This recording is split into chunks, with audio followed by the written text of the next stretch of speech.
আর আজকে চাইলেই আমার এই পর্যন্ত সবচেয়ে মোটামুটি ভালো কষ্ট পেয়েছি।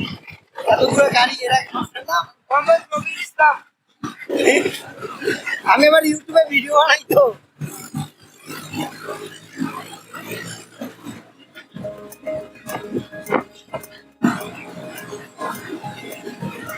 এইসব এইসব কি আমি যদি একা একা না পেরোতাম আমি জীবনে পেতাম না। এখানে ইট আছে না ঢাকায় স্বাভাবিকভাবে আমার কিছু।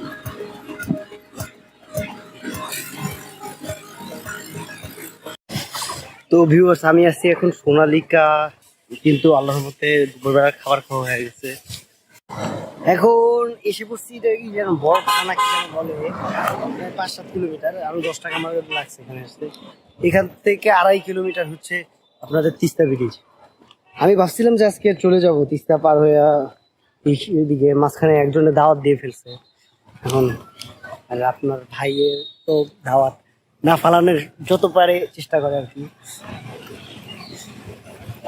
যেহেতু দাওয়াত দিয়েই ফেলছে দাওয়াত তো গ্রহণ করা আবশ্যক হয়েছে। তো ভাবছি তাহলে রাত্রেবেলা ওনার ওখানেই থাকা যায় কিনা, এই আর কি। আর এমনিতে রাস্তাটা কিন্তু সুন্দর, খারাপ না, একেবারে পাকা। আমার যা মনে হয় আপনারা যদি কেউ তিস্তা ব্রিজ এদিকে আসতে চান ভাঙ্গে ভেঙ্গে আমার মতো, তাহলে এই রুটটা ধরে আসেন না। এই যে কি বলবো ডোমার, এই ডোমার ধরে আসেন না, আপনার নীলফামারী থেকে এই পাশে জল দাঙ্গা না জল ওই নামের কিছু একটা জায়গা আছে, ওই রুটটা ধরে আসেন। ওই রুটটার পুরো রুটটা পাকা, আর ওই রুটে আপনার বাস চলাচল করে। এই মাত্র দেখলাম একটা বাস আপনার ওখান থেকে যাইতেছে আর কি। তো বুঝলাম যে ওই রুটে বাস চলাচল করে, তাহলে আপনি একেবারে ডাইরেক্ট যে তিস্তার যে ব্যারেজ। তো ভিউয়ার্স একটা এই যে দেখেন আমার পাশে যে খালের মতো কিছু একটা দেখতেছেন না, এটাই হইতেছে সেই বিখ্যাত তিস্তা ব্যারেজ আর কি। পরিবেশটা ফিল করেন, ঠান্ডা নিস্তব্ধ, উপরে পাখি ডাকতেছে ঘুঘু।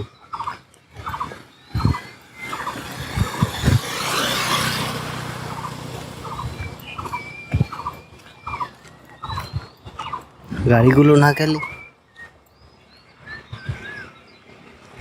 এই পাখিটা বুঝছেন।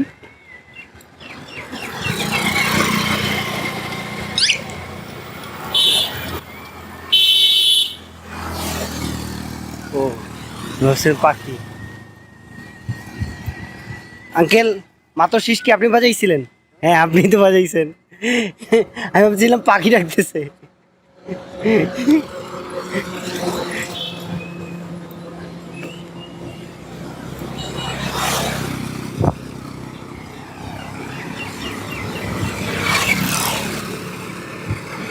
ওরে ভাই রে ভাই, পুরো ঘুরে নিয়ে গেছে। ধান ভাঙতেছে বাইরের রোদ, সব গাড়িগুলো চলে গেছে, পরিবেশটা আবার ঠান্ডা হয়ে গেছে। আর একটা পিছন দিয়ে অটো আসতেছে। রাস্তা তো চলবেই, বাট এই ঘুঘু পাখি এগুলোর আওয়াজ এত সুন্দর লাগে কেন।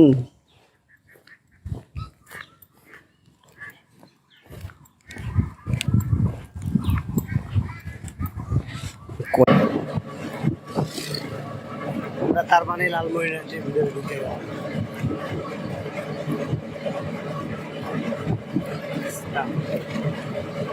আমি কখনো তিস্তা ব্যারেজের দিকে থাকবো না, আপনারা ভালো করেই জানেন।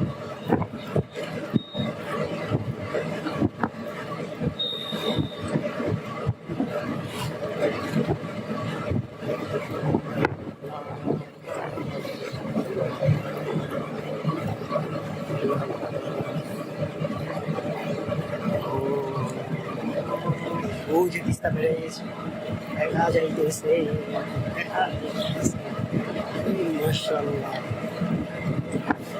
বিশাল।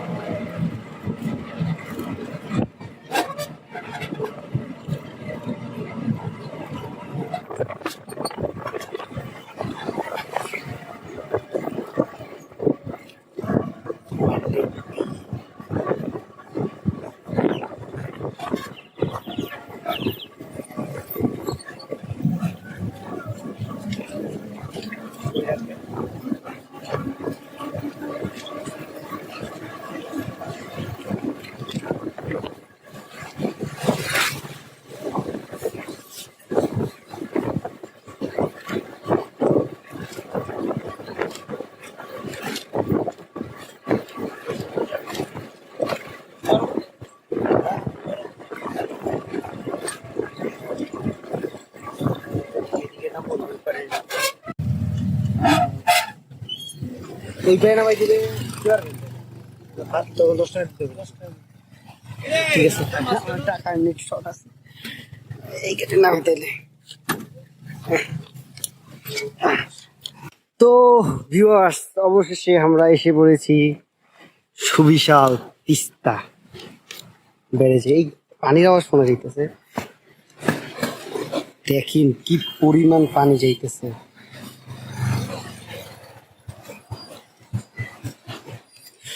অনেক গতি ধরে হইতেছে। তিস্তা পানি দিয়ে তো বাইপাস করে না, হ্যাঁ ওই যে ওইদিকে। চলেন আমরা এখন ওই পাশ পর্যন্ত হাইটা যাই একবার, আর যেইটা আমি পুরোটুকুই রেকর্ড করব আর বক বক করবো। গেট নাম্বার 42, সেই তিস্তা। তিস্তার কথা কত শুনছি, আপনি দেখেন তিস্তার এইখানে এসে কত বিশাল হয়ে গেছে। এখন মেবি ওদিক দিয়ে পানি অনেক বেশি ছাড়ে, যার কারণে পুরো তিস্তা ডুবে গেছে। কিন্তু পেপার পত্রিকাতে দেখি তিস্তা পুরো শুকায়া হয়ে গেছে, হয়তো বা এইখানে শুকানোই আছে। ওই সামনেও দেখেন মাটি দেখা যায়, জানি না আপনারা দেখেন কিনা, মোবাইল তো। পাখি শিকার নিষেধ, কেন এখানে অনেক পাখি আসে? পানির গতি এখানে কেমন? তেমন একটা না। তো এইটা দেখছেন কত ডেঞ্জারাস একটা জিনিস। ও দেখছেন তিস্তার কিন্তু সবগুলো গেট খোলা নাই, কিছু গেট আবার বন্ধ। এই যে দেখেন এই গেটটা, ও না এই গেটটা তো খোলাই।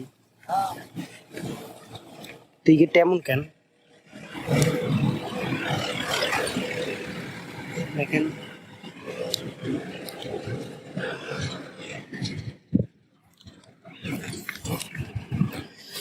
তিস্তা ব্যারেজের, আমি এর আগে এত বড় ব্যারেজ জীবনও দেখি নাই। অবশ্য বাংলাদেশে আছে এটা এত বড় ব্যারেজ একটাই, দেখবো কেমনি আমি বুঝলাম না। এত তাড়াতাড়ি মনে হয় কেন? মনে হয় কোনো কিছু একটা সাথে তুলনা করা হয়, এই কারণে মনে হয় যে পানিগুলো এত তাড়াতাড়ি যাইতেছে।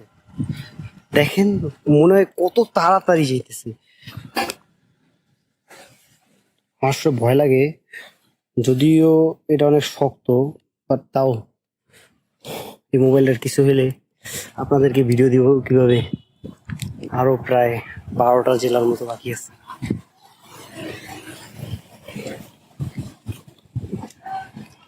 তো ভিউয়ার্স, আমরা এখন আছি তিস্তার পাড়ে।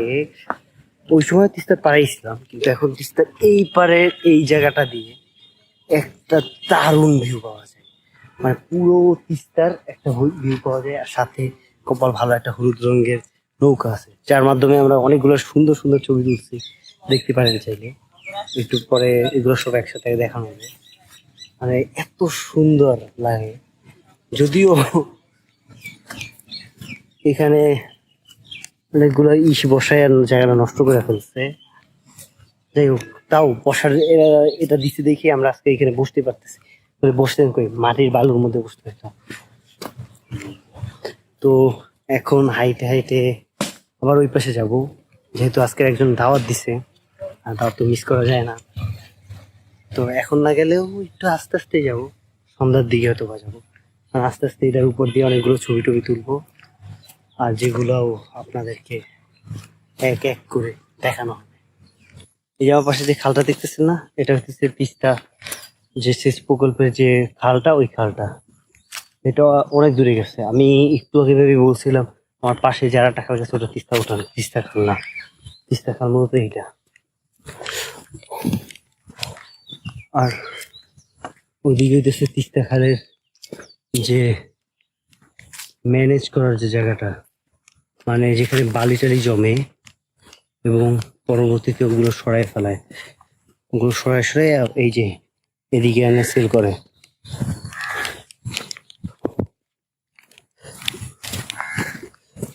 জায়গাটা খারাপ না, সূর্যটা ভালো হচ্ছে। ও এখানে যা বালি জমে ড্রেজিং করে করে ওদিকে রেখে দেয়, তারপর ওখান থেকে সেল করে। ওই যে ড্রেজারটা এখন বন্ধ আছে।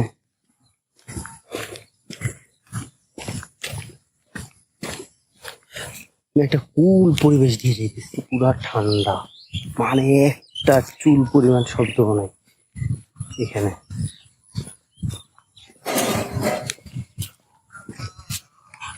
আসসালামু আলাইকুম।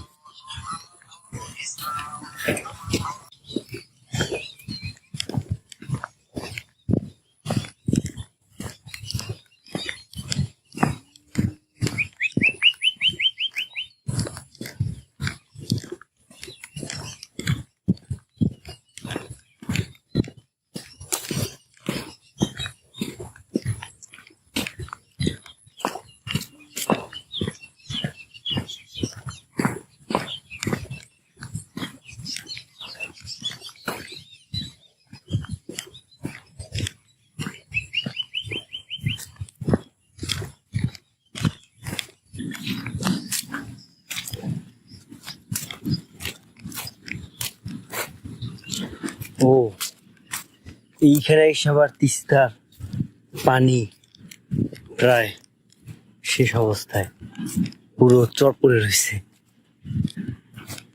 বিশাল একটা এলাকা জুড়ে।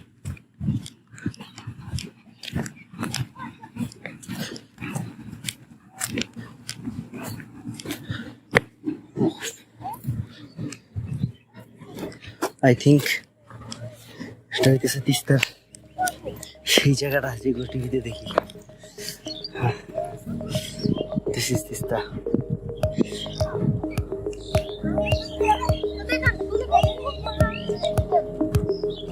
Why is this got to blur?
এই কি অবস্থা, ক্যামেরা তো দিকেই। ও ও এখানে